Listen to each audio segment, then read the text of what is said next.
Hey, how you doing? How's everything going today?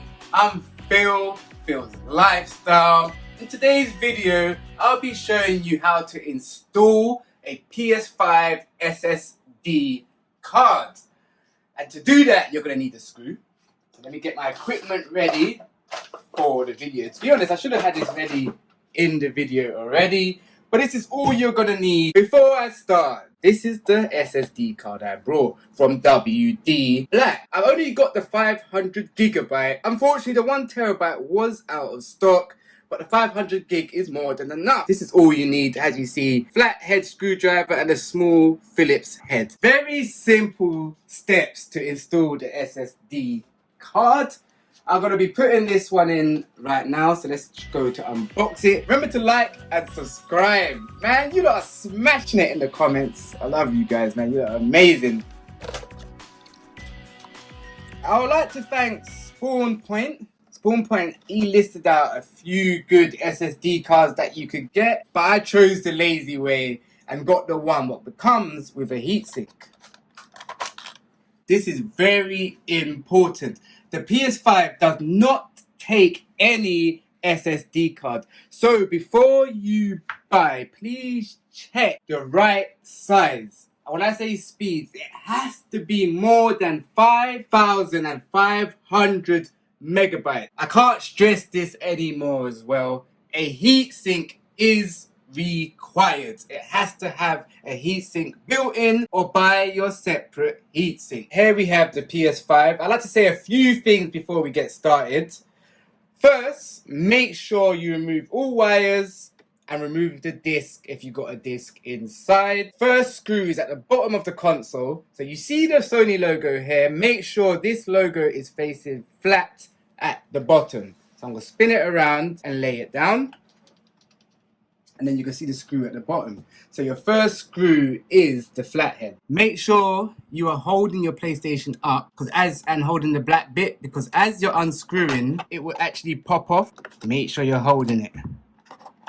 So you just pop it right out and you won't damage your PlayStation. Try and start up here to pull off the back case. And the way to do that, I normally get a firm grip down at the bottom of the PlayStation, put my hand to the top, and then I literally put a tad bit of pressure and pull down.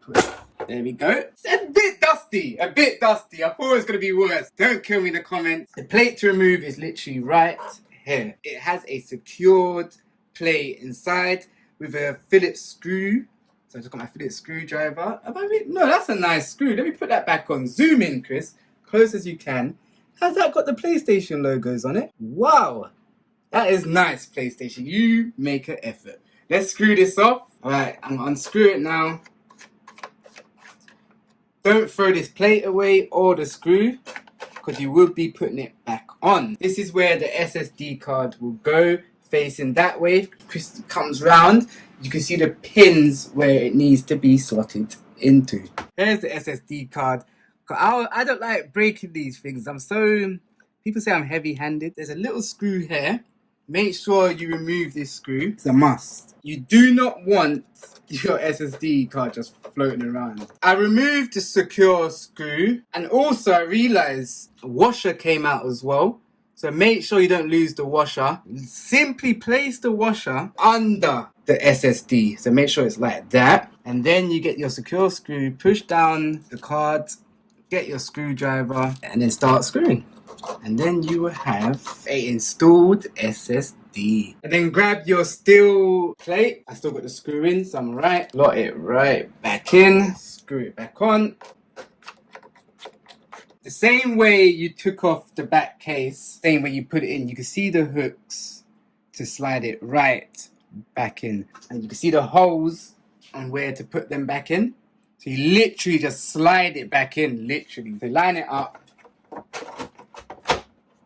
Simple. And then you get your back case of the PlayStation and screw it back in. As before, make sure you're holding the PlayStation as you're screwing it in. Pop it back up. Alright, to use your M.2 SSD card, you have to format it. It is a must. So make sure you format it before you use it. It wouldn't take long because it's an empty SSD card. Done. Read the speeds. just under 7,000. Okay, your M.2 SSD has been formatted. It's ready. Now we're gonna move it onto the SSD. Move game or app. Move to the storage. See if there's a difference. Nope, exactly like the console. Here it is. We're coming to the end of the video. Thank you for your time, everyone. That's the M.2 SSD card installed. Hope it goes well for you. Remember to like and subscribe. I'm out of here.